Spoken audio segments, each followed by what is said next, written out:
सोहन सुबह सुबह अपनी कुल्हाड़ी को लेकर जंगल की ओर जाने लगा। सोहन रोज लकड़ियां तोड़कर लाता और गांव में जाकर बेचता। जो भी थोड़े बहुत पैसे मिलते उससे जैसे तैसे अपना पेट भरता। उस दिन जब सोहन लकड़ी काटने गया, उसने देखा कि बहुत सारे पेड़ पहले से ही कटे हुए हैं। अरे यह क्या, लगता है आज रमेश मुझसे पहले आकर लकड़ियां तोड़कर चला गया। वैसे भी रमेश को तो मुझसे बहुत ज्यादा लकड़ियों की जरूरत होती है, इसीलिए आया होगा। चलो अब जंगल के और अंदर जाना होगा। सोहन और अंदर चला गया। उसने देखा कि बीच जंगल में बहुत से पेड़ थे। अरे वाह, यहाँ पर तो बहुत सारे पेड़ हैं। अगले 2 महीने तक भी रोज लकड़ियां काटूं तो भी कम नहीं पड़ेंगी। सोहन ने पेड़ काटने के लिए कुल्हाड़ी उठाई। तभी उसने देखा कि ऊपर एक बंदरिया अपने नवजात बच्चे के साथ उस पेड़ पर बैठकर फल खा रही थी। वो बंदरिया इतने प्यार से अपने बच्चे को पकड़कर बैठी थी कि उनका प्यार देखकर सोहन रुक गया। अरे ये क्या करने जा रहा था मैं? अगर मैंने यह पेड़ काट दिया, माँ बंदरिया और उसके बच्चे का तो घर ही टूट जाएगा। नहीं नहीं, मुझे ऐसा नहीं करना चाहिए। शायद इस पेड़ पर बहुत सारे फल हैं, इसीलिए यह बंदरिया यहाँ रहती होगी। चलो मैं कोई ऐसा पेड़ काटता हूँ जिस पर किसी जानवर या किसी पंछी का कोई घर ना हो। सोहन और आगे चला गया। उसने अपनी जरूरत के अनुसार लकड़ियां काटी और उन्हें बेचने चला गया। ऐसे ही दिन बीतते रहे। सोहन रोज उस बंदरिया और उसके बच्चे को देखता। कभी कभी वह बंदरिया को खिलाने के लिए घर से रोटी भी ले आता। एक दिन जब सोहन लकड़ी काटने गया, तब उसने देखा रमेश उसी पेड़ पर कुल्हाड़ी चला रहा था जिस पेड़ पर वह बंदरिया रहती थी। अरे रमेश, ये क्या कर रहे हो? ये कैसा सवाल है भाई? भगवान ने आंखों की जगह बटन लगाकर भेजे हैं का? दिखाई नहीं देता, लकड़ी काट रहा हूं। अरे वो तो मैं भी देख रहा हूं रमेश, लेकिन इस पेड़ की लकड़ी क्यों काट रहे हो भाई? किसी और पेड़ की काटो ना। देखो, इस पेड़ पर एक बंदरिया का घर है, उसके साथ उसका नवजात शिशु भी है। अरे तो क्या हुआ? वो बंदरिया किसी और पेड़ पर चली जाएगी। इतने सारे पेड़ तो हैं। लेकिन रमेश देखो। लेकिन वेकिन कुछ नहीं। चल निकल यहाँ से। यहाँ आया बड़ा मुझे सिखाने वाला। और सुन, इस पेड़ को तो पूरा मैं ही काटूंगा। ठीक है, तुझे चाहिए तो कहीं और चला जा, नहीं तो देख रहा है ना कुल्हाड़ी, मुझे जरा भी देर नहीं लगेगी इस कुल्हाड़ी को तुझ पर चलाने में। रमेश पेड़ काटने लगा। सोहन बेचारा चाहकर भी कुछ नहीं कर पाया और आगे चला गया। दोपहर के समय जब सोहन जंगल से लौट रहा था, तब उसने देखा कि रमेश ने वह पूरा पेड़ काट डाला था। सोहन को बहुत बुरा लग रहा था। तभी उसकी नजर पेड़ के एक बड़े लकड़ी के नीचे गई। वह बंदरिया उस लकड़ी के नीचे मरी पड़ी थी। सोहन की आंखों में आंसू बहने लगे। उसे लग रहा था कि शायद उसके बच्चे की भी मौत हो गई है। वह बंदरिया के पास गया। तभी उसने देखा कि बंदरिया ने मरते हुए भी अपने बच्चे को अपनी गोद में सुरक्षित रखा था। हे भगवान, तेरी महिमा अपरंपार है। इस बंदरिया ने मरते हुए भी अपने बच्चे को गोद में सुरक्षित रखा है। सच में माँ तो आखिर माँ ही होती है। लेकिन अब इस बच्चे का क्या होगा? ये रमेश भी कितना दुष्ट है। मैंने बताया था कि इस पेड़ पर बंदरिया का घर है, लेकिन उसने मेरी एक नहीं सुनी। फिर सोहन ने गड्ढा खोदकर बंदरिया के शव को उस गड्ढे में डाल दिया। फिर उसके बच्चे को अपनी गोद में उठाकर अपने साथ घर ले आया। उस एक दिन से सोहन उस बंदर को अपने छोटे भाई की तरह साथ रखने लगा। एक दिन सोहन लकड़ी काटने गया था, तभी रमेश फिर से मिला। क्यों सोहन, सुना है तूने किसी बंदर को पाल रखा है? अरे खुद का पेट तो तुझसे भर नहीं पाता, अब उस बंदर को क्या खिलाएगा तू? वो वही बंदर है रमेश, जिसकी माँ के तुम हत्यारे हो। मैंने तुमसे कहा था उस पेड़ पर उस बंदरिया का घर है, फिर भी तुमने वो पेड़ काट दिया। वो बंदरिया पेड़ से नीचे गिरकर मर गई, इसीलिए मुझे इंसानियत के नाते उस बंदर को अपने साथ ले आना पड़ा। अगर मैं उसे नहीं लेकर जाता तो इस जंगल में ऐसे ही उसकी मौत हो जाती। हाँ हाँ, तू तो बड़ा दयावान है ना। सारी दुनिया की इंसानियत और अच्छाई एक तुझ में ही तो भरी है ना? देख रमेश, मेरी तुझसे विनती है, आगे से जब कोई पेड़ काटो तो ध्यान दो कि किसी जानवर या पंछी का घर न टूटे। ए सोहन, मैंने पहले भी एक बार तुझसे कहा था कि तू मुझे मत सिखा।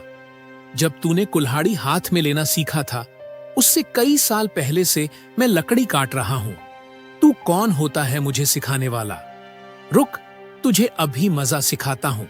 रमेश सोहन को पीटना शुरू कर देता है। सोहन को पीटने के बाद रमेश ने उसे चेतावनी भी दी। आगे से अगर तू इस गांव में लकड़ी काटने के लिए आया तो तुझे अपनी जान से हाथ धोना पड़ेगा। बेचारा सोहन घर आ गया और बंदर से बात करने लगा।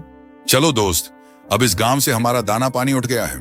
चलो हम कहीं और जाकर अपनी दुनिया बसाएंगे। सोहन मोनू बंदर को अपने कंधे पर बिठाकर गांव से कहीं दूर जाने के लिए निकल गया। दिन बीत रहे थे और सोहन दर बदर भटकते हुए काम की तलाश कर रहा था। ना तो उसे काम मिल रहा था और ना उसके रहने का कोई ठिकाना था। जैसे तैसे अपने लिए और बंदर के लिए वो एक वक्त का खाना जुटा पा रहा था। एक दिन ऐसे ही वो थककर एक पेड़ के नीचे बैठा हुआ था। मोनू बंदर उसकी गोद में सोया हुआ था। तभी वहाँ एक योगी बाबा आया। प्रणाम योगी बाबा। कल्याण हो पुत्र। एक बात बताओ, तुम इस बंदर को लेकर कर क्यों बैठे हो? बाबा, इसने अपनी माँ को खो दिया है। इसका इस दुनिया में कोई नहीं है, इसीलिए मैं इसे अपने साथ अपने घर ले आया। लेकिन हमारे गांव के एक गुंडे की वजह से मुझे गांव छोड़ना पड़ा बाबा। अब मैं काम और सर पर छत ढूंढते ढूंढते दर दर भटकता हुआ यहाँ आ पहुंचा हूँ। पुत्र, तुम्हारा हृदय तो सच में बड़ा कोमल है। तुमसे किसी का भी दुख नहीं देखा जाता। तुमने अनाथ बंदर की जिम्मेदारी लेकर इसे एक परिवार दिया है। तुम अगर चाहो तो मेरे साथ मेरे आश्रम में रह सकते हो। मेरे आश्रम में मेरे कुछ शिष्य रहते हैं और कई बार कितने साधु भी आते हैं। उनके भोजन और रहने की व्यवस्था की जिम्मेदारी अगर तुम उठाओ तो मुझे बड़ा आनंद होगा। अरे बाबा, ये तो मेरी बड़ी खुशनसीबी होगी। मुझे आपके साथ रहने में सचमुच अच्छा लगेगा। लेकिन बाबा, ये मेरा बंदर भी मेरे साथ ही आएगा। मैं इसे कहीं नहीं छोड़ सकता। अरे हाँ हाँ बेटा, तुम इसको अपने साथ ला सकते हो। सोहन बाबा के साथ उनके आश्रम चला गया। सोहन योगी बाबा के आश्रम में सफाई, भोजन व्यवस्था, हवन की सामग्री ले आना, बाबा जी के शिष्यों की सहायता करना, ऐसे सारे काम करने लगे। सोहन का बंदर हमेशा उसके साथ रहता था। योगी बाबा सोहन का काम और उसके काम के प्रतिनिष्ठा देखकर खुश थे। बाबा हमेशा अपने बाकी शिष्य और साधुओं से सोहन की तारीफ करते थे। बाबा जी का एक शिष्य था विजय, जो सोहन की तारीफ से बहुत जलता था। उसे लगता था कि सोहन वो एक साधारण लड़का है, फिर भी बाबा जी उसकी बड़ी तारीफ करते हैं। जबकि मैं इतनी पढ़ाई करता हूँ, वेद पाठ करता हूँ, फिर भी बाबा जी को मेरी कोई अहमियत नहीं है। विजय भैया, ये लीजिए, आपके लिए यह ताजे फल लेकर आया हूं मैं। सोहन, आजकल तुम ज्यादा आलसी हो चुके हो। तुम्हें ज्यादा खाना ना पकाना पड़े, इसलिए तुम ये फल लेकर आते हो।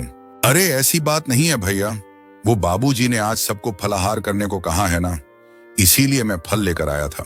सोहन बात कर ही रहा था कि तभी उसका दोस्त बंदर आया और उसने विजय के फल खा लिए। अरे अरे, ये क्या? अरे संभालो तुम्हारे इस बंदर को। पूरे आश्रम को सिर पर उठा रखा है इसने। यह बंदर मेरे फल खा गया है। सोहन, अभी के अभी इस बंदर को भगाओ यहाँ से, नहीं तो मैं योगी बाबा से इसकी शिकायत करूंगा। विजय भैया, मैं आपसे माफी मांगता हूँ और आपके लिए और फल लेकर आता हूँ, लेकिन मेरे इस भाई को मैं अपने आप से अलग नहीं कर सकता। विजय को सोहन पर बहुत गुस्सा आया। उसने योगी बाबा से सोहन की शिकायत की, लेकिन बाबा जी ने सोहन का पक्ष लेकर विजय को ही सुना दिया और ध्यान मग्न हो गए। आज तो हद ही हो गई। इसकी वजह से गुरुजी ने मुझे डांटा। इसका कुछ ना कुछ तो करना ही पड़ेगा, लेकिन इस तरह कि मेरा नाम कहीं ना आए और इसकी छुट्टी हो जाए। कुछ दिन के बाद योगी बाबा को उस गांव के राजा ने अपने राजमहल में आने का आमंत्रण दिया। योगी बाबा अपने शिष्यों के साथ सोहन को लेकर राजमहल चले गए। राजा ने उनकी बड़ी आवभगत की। 2 दिन राजमहल में रहने के बाद सब आश्रम लौट गए। फिर 2 दिन के बाद राजा अपने कुछ दास और प्रधान के साथ आश्रम आए। क्षमा करें बाबूजी, यहाँ आकर आपको कष्ट दे रहा हूँ, लेकिन बात ही ऐसी है कि मुझे स्वयं आपकी भेंट लेने आना पड़ा। अरे कोई बात नहीं, आपके आने का कारण बताइए। समझ नहीं आ रहा कि कैसे कहूँ। बाबूजी, 2 दिनों से हमारी महारानी का नवलखा हार कहीं गुम हो गया है। समझ नहीं आ रहा कि कहाँ गायब हो गया है। साफ साफ बताइए कि आप कहना क्या चाहते हैं। क्या हमारे जाने के बाद से वह हार गुम हुआ है? सच कहूँ तो हाँ। मतलब हम में से किसी ने वह हार चुराया है? ऐसा कहना है आपका? नहीं नहीं बाबूजी, मैं आप पर शक करने का पाप तो नहीं कर सकता, लेकिन महारानी की वजह से मुझे यहाँ आना पड़ा। महाराज, आपके यहाँ आने की वजह से मुझे कोई आपत्ति नहीं हुई, लेकिन मैं अपने सारे शिष्यों को अच्छे से जानता हूँ। मेरे शिष्यों में से कोई भी चोरी जैसा पाप नहीं कर सकता। फिर भी अगर आपको तसल्ली ना हो तो आप सबकी तलाशी ले सकते हैं। राजा के साथ आए हुए दासों ने सबकी तलाशी ली। तब उन्होंने सोहन की झोली में वो 9 लखा हार छुपाया हुआ मिला। वो सोहन को पकड़कर ले गए। ये छोड़ो मुझे, मैंने कुछ नहीं किया। बाबूजी, मैं सच कह रहा हूँ, मैंने चोरी नहीं की। सोहन, तुमने चोरी की है? मैं सोच भी नहीं सकता था कि तुम इतनी गिरी हुई हरकत कर सकते हो। अरे नहीं विजय भैया, मैं सच कह रहा हूँ, मैंने कुछ नहीं किया। मैंने तो उस हार को देखा तक नहीं था। बाबूजी, यह लड़का रंगे हाथों पकड़ा गया है। अब मैं कुछ नहीं कर सकता। मुझे इसे सजा दिलाने के लिए महल लेकर जाना ही होगा। बाबूजी, मुझे बचा लीजिए, मैंने सच में कुछ नहीं किया। आप मुझे जानते हैं, मैं चोरी के बारे में सोच भी नहीं सकता। बुरे से बुरे वक्त में भी मैंने चोरी नहीं की। बाबूजी, तो अब क्या करूंगा, मेरा विश्वास कीजिए ना। राजा के दास सोहन को ले जाने लगे। तभी उनके पीछे से आवाज आई, रुकिए, रुकिए, मेरे भाई ने चोरी नहीं की है। सबने पीछे मुड़कर देखा। सोहन का बंदर पीछे खड़ा होकर बोल रहा था, महाराज, मेरे भाई ने चोरी नहीं की है। ये हार किसी ने जानबूझकर उसके झोले में डाला है। ये क्या, एक बोलने वाला बंदर?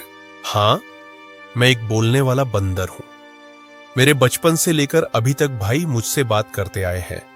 यह रोज मुझसे ढेर सारी बातें करते हैं। उन्हें बोलते हुए देख और उनकी बातें सुनकर ही मैंने बोलना सीखा है। मैं दावे के साथ कह सकता हूं कि मेरे भाई ने चोरी नहीं की है। अच्छा, तो तुम दावे के साथ अगर कह रहे हो तो तुम्हें यह भी पता होगा कि यह हार जानबूझकर इसकी झोली में किसने डाला? हाँ, मुझे पता है। इस विजय ने मेरे भाई के झोले में वो हार डाल दिया था। अरे, क्या तुम सच बोल रहे हो बंदर? नहीं बाबूजी, ये झूठ बोल रहा है। मैंने सच में चोरी नहीं की है। देखो विजय, तुम्हारी लड़खड़ाई हुई जुबान ने ये सारा सच कह दिया है। विजय, मैं कभी सोच भी नहीं सकता था कि तुम ऐसा करोगे। सच सच बताओ, तुमने चोरी क्यों की? और उसका इल्जाम बेचारे इस सोहन पर डालकर तुम आखिर करना क्या चाहते थे? विजय ने अपनी जलन के बारे में सब सच सच बाबा जी को बता दिया। महारानी के हार की चोरी के जुर्म में विजय को पकड़ लिया गया। फिर सोहन, तुम्हारा यह बंदर तो सच में बड़े काम का है। यह हमारे राज्य की बड़ी मदद कर सकता है। मैं चाहता हूं कि तुम इसके साथ हमारे राज्य के गुप्तचर बन जाओ और हमारे शत्रुओं की गतिविधियों पर नजर रखो। इस बंदर पर किसी को शक भी नहीं होगा और तुम आसानी से सब पर नजर रख पाओगे। इस काम के बदले में तुम्हें बहुत सारा धन दिया जाएगा। राजा जी की बात सोहन को सही लगी। सोहन ने उसमें हामी भरी। सोहन राज्य का पहला ऐसा गुप्तचर बन गया जिसका साथी एक बंदर था। ये कहानी यहीं पर खत्म हो जाती है और ऐसे ही इंटरेस्टिंग कहानियां देखनी है तो वीडियो को लाइक और चैनल को सब्सक्राइब जरूर करें।